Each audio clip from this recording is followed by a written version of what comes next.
to be able to afford the food.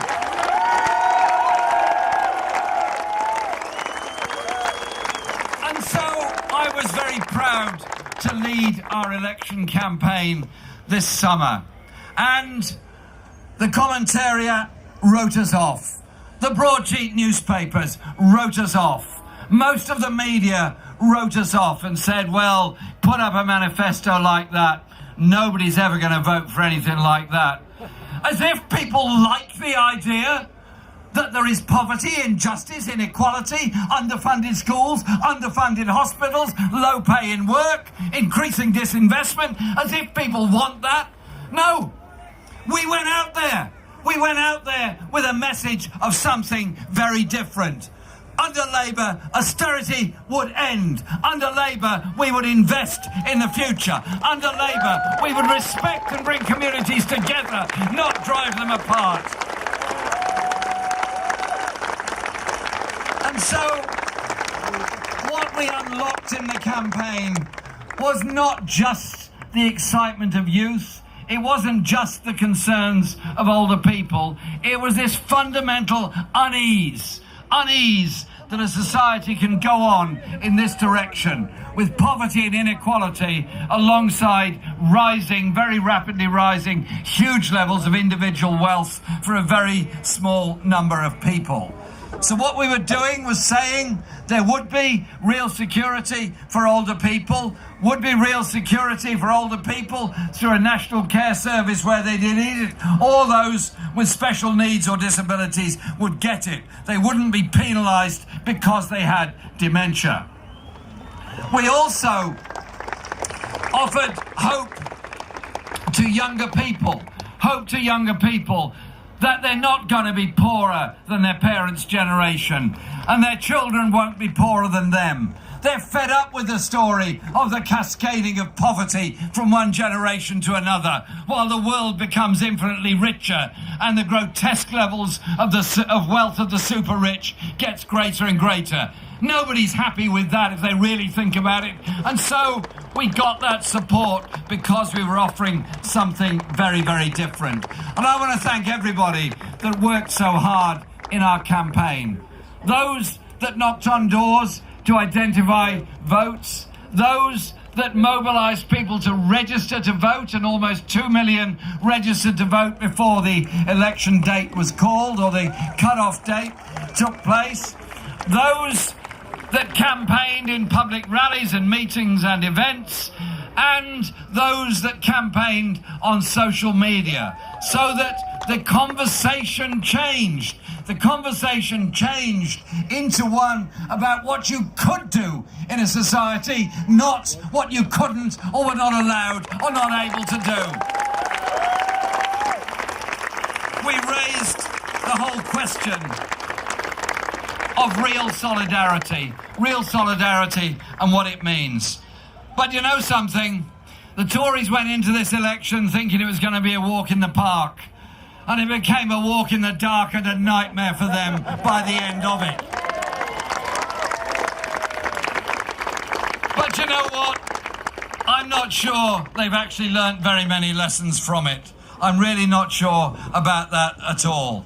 Because they've done a deal with the DUP, which has cost them £1 billion, and as Len quite correctly says, the same levels of investment around the rest of the country would mean £50 billion being invested in all of the English regions. Money going into Scotland and money going into Wales. But no, they've got £1 billion to buy 10 votes in Parliament. They've got £1 billion for those 10 votes to stay in office, and they can't find a halfpenny or a penny for the health workers, education workers, or any other group in the public sector.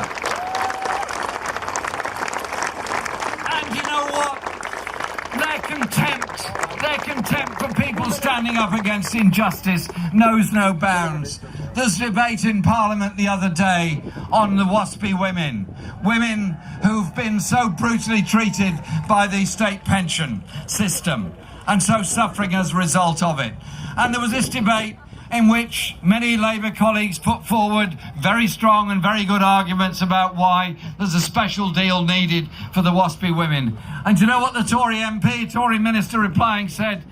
It's quite important that these women understand the need to go back into the jobs market. We can offer them apprenticeships. What kind of insult to humanity is that? What kind of contempt is that for women who've worked very hard all their lives, paid into the system that they might get a pension when they retire, and the retirement date was arbitrarily changed and they suffered as a result of it. But I've got good news for the Tories. I know they're living through a nightmare at the moment. And I'm somebody, as you're very well aware, doesn't involve in himself in personal abuse and would never exploit somebody else's misfortune. And so I want to help these Tories out of their nightmare. Feel free at any time to resign and we'll have another general election.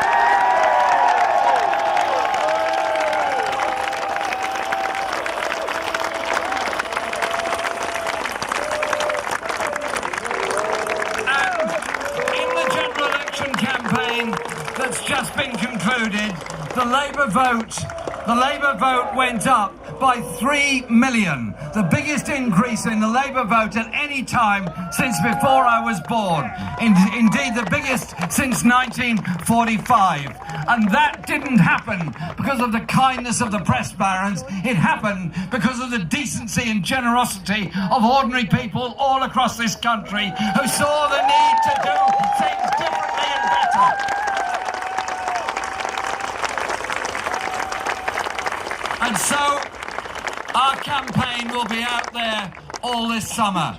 We'll be out there campaigning in every one of the 73 marginal seats we intend to gain in that general election, so that we populate Parliament with Labour MPs committed to carrying out the changes needed. But we also endorse, work with and enjoy the strength, the solidarity and the support of trade unions, of community organisations and of people altogether. Parliament alone will not change this society. It's what we all do in our daily lives and in our campaigns that is so important.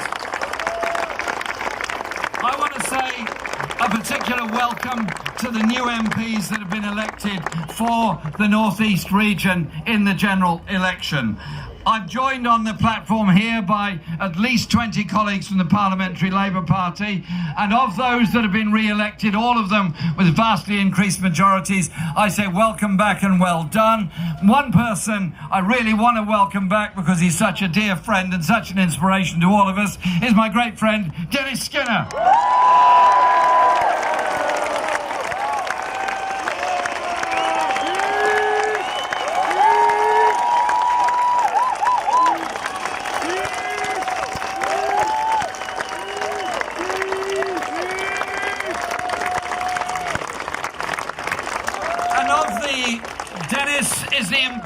Dennis is the embodiment of working class decency, respect and humanity and determination to always represent those that have put him into Parliament in the first place.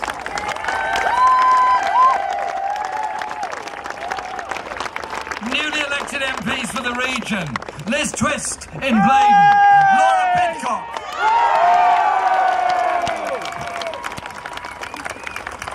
Paul Williams, Mike Hill, and joined here today on the platform from other regions. Can I say a big welcome to Hugh Gaffney from Coatbridge, Stephanie Peacock from Barnsley, Marsha de Cordovo from Battersea, the seat everybody said we couldn't win and we did. Well done, Marsha. And to somebody who just crept in with a tiny majority of only 32,000, Deb Carden from Liverpool Walton.